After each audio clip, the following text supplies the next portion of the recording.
Les protéines, le poulet, les œufs, le poisson, ton indispensable pour réussir ta chirurgie bariatrique, c'est tout le sujet de cette vidéo. On va voir pourquoi elles sont si importantes pour ton corps, ton équilibre et ta perte de poids sur le long terme. Et reste bien jusqu'à la fin de cette vidéo parce que je vais te passer des astuces, des recettes, comment les intégrer dans tes repas, dans tes collations. Et on va aussi parler de poudre de protéines.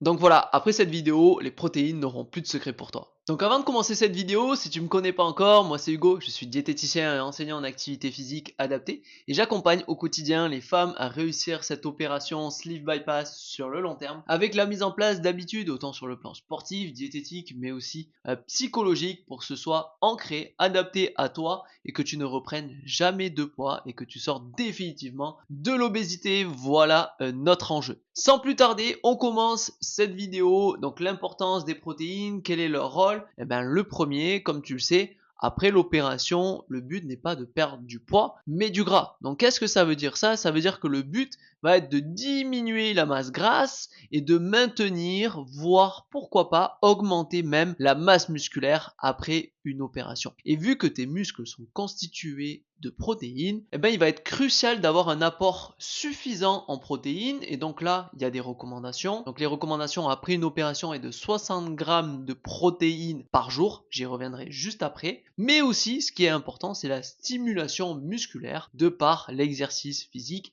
et notamment le renforcement musculaire. Mais c'est pas le sujet de cette vidéo. J'ai fait plein de vidéos sur le renforcement musculaire, quel sport faire. Donc je t'invite à aller voir mes vidéos sur ce sujet. Donc revenons sur ces apports en protéines. Tu sais qu'après l'opération, les quantités que tu vas manger restent minimes. Donc il va falloir organiser ta journée pour atteindre ces 60 grammes de protéines par jour. Attention, je ne parle pas de 60 grammes de poulet ou 60 grammes d'œufs. Ici on parle de 60 grammes de protéines. Quelle est la différence? Dans 100 grammes de poulet, tu vas avoir approximativement 22 à 23 grammes de protéines. Donc si tu fais le calcul dans ta tête que tu manges entre 50 et 70, 80, 100 grammes, donc tout dépend si tu es un homme, si tu es une femme, de la taille de ton estomac, de ton âge, de ton dépense énergétique, de ton appétit, tout ça c'est vraiment variable d'un individu à l'autre. Il y a quand même des quantités qui sont recommandées, mais c'est pas du tout le sujet de cette vidéo, car le sujet de la vidéo, c'est d'atteindre les 60 grammes de protéines, pas un repas, sur la journée. Et donc si tu manges des toutes petites quantités, donc inférieures à 50 grammes de poulet, 50 grammes de poisson par repas, eh ben, tu vas être dans l'obligation d'aller chercher des protéines en dehors de ces repas, le matin, les collations, pour atteindre ces 60 grammes de protéines. Parce que ma vision a toujours été la même. Tu ne dois pas forcer ton estomac, tu dois être à l'écoute de tes sensations, tu dois prendre le temps de manger. Donc nul ne sert de forcer. Si tu manges 50 grammes de poulet ou de poisson sur ton repas, c'est très bien. Mais tu sais que tu vas devoir avoir un apport protéique sur ton petit déjeuner, ton déjeuner, ton dîner et tes collations si tu veux atteindre le quota des 60 grammes de protéines recommandés. Donc c'est pour ça, pars du principe que à chaque prise alimentaire après une opération et d'autant plus proche de l'opération sur les premiers mois, tu dois avoir un apport en protéines à chaque repas. C'est essentiel pour ta répartition corporelle, de maintenir ton muscle parce que c'est ça le job. Donc tu vois que les protéines sont souvent associées à la masse musculaire, au gain de muscle, comme tu peux le voir avec beaucoup de marketing autour de la musculation qui a été beaucoup médiatisé, qui a été beaucoup la mode avec notamment la croissance des salles de sport et de ce sport sur ces dernières années. Mais ton apport en protéines ne sert pas qu'à produire du muscle. Il sert aussi à la production d'enzymes ou encore d'hormones. C'est aussi un élément essentiel à ton système immunitaire, le système qui défend ton corps contre les agresseurs de l'extérieur, type maladies, microbes, etc. Mais le point essentiel qui va aussi t'intéresser par rapport à ton alimentation, à l'envie de grignoter, etc., c'est que plus tu as une alimentation qui est protéinée, plus elle est rassasiante. Et donc là, c'est le retour de ma propre expérience, mais lorsque tu mets en place par exemple un petit déjeuner protéiné, que ce soit sucré ou salé, mais de préférence salé, et bien automatiquement il y a moins d'envie de grignoter, moins de compulsion dans la journée. Donc maintenant que tu sais qu'il faut 60 grammes de protéines par jour, qu'il faut les incorporer dans tes repas et donc aussi tes collations, eh ben il te faut sûrement des idées. Et donc on va essayer de voir quelle source de protéines par rapport au repas tu peux intégrer. Donc commençons dans l'ordre, commençons par le petit déjeuner. Est-ce que tu es plutôt team sucré, team salé? Si tu vas dans la team sucré, le plus connu c'est d'aller sur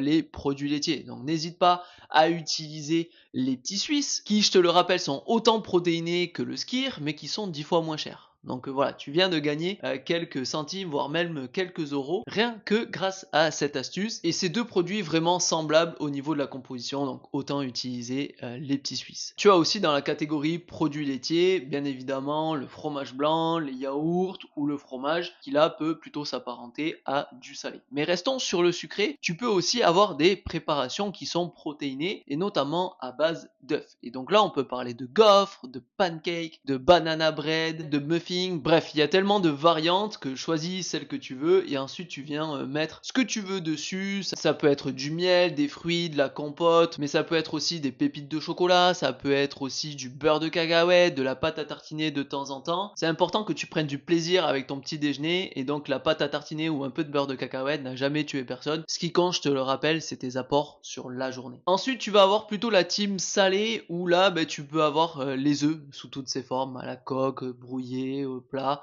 comme tu les souhaites, en omelette aussi, que tu peux associer aussi avec un bout de fromage, avec du jambon. Tu peux te faire aussi de temps en temps un avocado toast, c'est excellent. Donc toute cette variante salée, moi je te la recommande parce que tu vas avoir vraiment une différence au point de vue de ton énergie, de ton apport en protéines aussi journalier et de tes envies de grignoter. Ensuite, tu as les repas, là ça reste du classique avec des apports comme le poulet, le jambon, ça peut être aussi le poisson, les œufs, ça peut être aussi de la viande qui est un peu plus grasse et donc je recommande de se faire plaisir de temps en temps mais de pas en manger trop régulièrement. On va mettre dans cette catégorie viande rouge, canard, porc, etc. Mais tu peux aussi apporter quelques grammes de protéines en plus avec les protéines végétales, c'est-à-dire que tu vas coupler par exemple le poulet avec un apport en légumineuses. Ça va être toutes les lentilles, tous les haricots, les pois chiches. C'est d'excellentes sources de fibres, mais aussi de protéines. Donc n'hésite pas à en avoir, que ce soit en sachet sec dans tes placards ou en conserve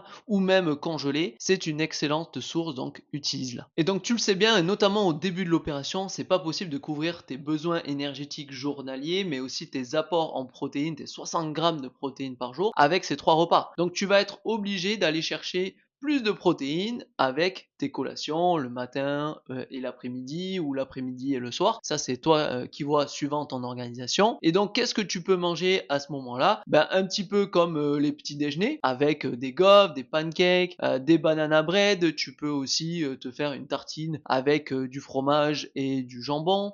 Tu peux te faire des barres de céréales, des muffins. Bref, n'hésite pas à varier. Utilise les produits laitiers aussi comme les petits Suisses, le yaourt, le fromage blanc. Bref, tu as plein de possibilités. Mais si tu manques d'idées, de recettes, de collations protéinées, n'hésite pas à m'en faire part sur mes réseaux sociaux comme sur Ekium Sport Santé Nutrition, soit sur Instagram ou Facebook. Je me ferai un plaisir de t'envoyer ce e-book et tu peux même commenter Go aussi en commentaire en dessous de cette vidéo. Et donc dernier point de cette vidéo, chez certaines personnes, avec même 3 repas et 2 collations, voire même 3 collations, l'apport en protéines de 60 grammes n'est pas atteint parce qu'il y a des difficultés à s'alimenter, l'estomac est trop petit. Et donc dans ce cas-là, moi ce que je recommande, c'est de utiliser aussi de la whey protéine. Donc qu'est-ce que c'est de la whey protéine? C'est de la poudre qui est issue du lait. Donc rassurez-vous, c'est pas du dopage, c'est pas pour les gens qui font de la musculation à outrance et qui veulent devenir hyper musclés. Non, ça peut être essentiel aussi dans votre cas parce que si tu prends 100 grammes de whey,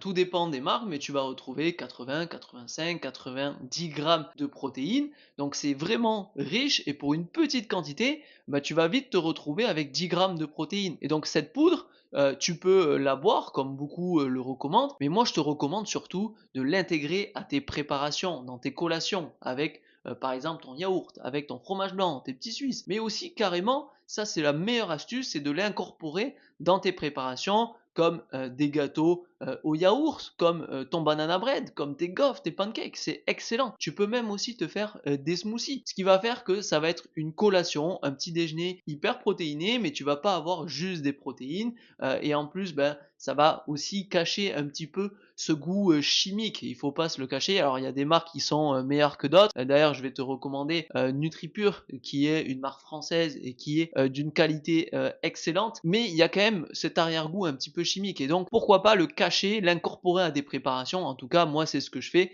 et c'est ce que je recommande aux patientes qu'on accompagne au quotidien et ça se passe très bien comme ça. Donc voilà, on arrive au bout de cette vidéo. Je t'ai délivré toutes mes astuces, comment incorporer des protéines facilement dans ton alimentation, comment incorporer de la whey protéine si c'est difficile et que t'as pas le quota des 60 grammes, pourquoi c'est important d'en consommer et pourquoi c'est un facteur essentiel à ta réussite sur le long terme. Parce que je te le répète, plus tu as un corps musclé, plus tu as de chances de ne pas reprendre du poids. Pourquoi? Parce que si tu mets deux jumeaux ici sur ce canapé avec le même poids, la même taille, la même consommation énergétique, la même dépense énergétique, l'un des deux, le plus musclé, va consommer beaucoup plus d'énergie au repos, assis, allongé, quand on dort. Et donc tu comprends que ça va faire vraiment la différence sur ton total de dépenses journalières. Pour des apports égaux entre ces deux jumeaux, l'un va avoir une dépense énergétique plus importante et donc des chances de continuer à perdre du poids jusqu'à son poids de forme et de surtout de le maintenir sur le long terme. Donc retiens ces deux infos qui sont essentielles à la réussite de ton opération sur le long terme. C'est que ton apport protéine va te permettre de maintenir le muscle et d'arriver à ton poids de forme le plus musclé possible pour te permettre de ne jamais reprendre de poids derrière. Voilà tout pour cette vidéo. J'espère que tu as appris des choses, que ces astuces et ces conseils sont intéressants pour la continuité et la réussite de cette opération. Si c'est le cas, n'hésite pas à liker, à partager cette vidéo. Ça m'aide beaucoup à faire connaître et surtout à apporter ces conseils au plus de personnes possibles qui se font opérer et d'éviter surtout une reprise de poids après. C'est mon enjeu. Donc, let's go. Merci pour ça et on se retrouve à la semaine prochaine pour une nouvelle vidéo.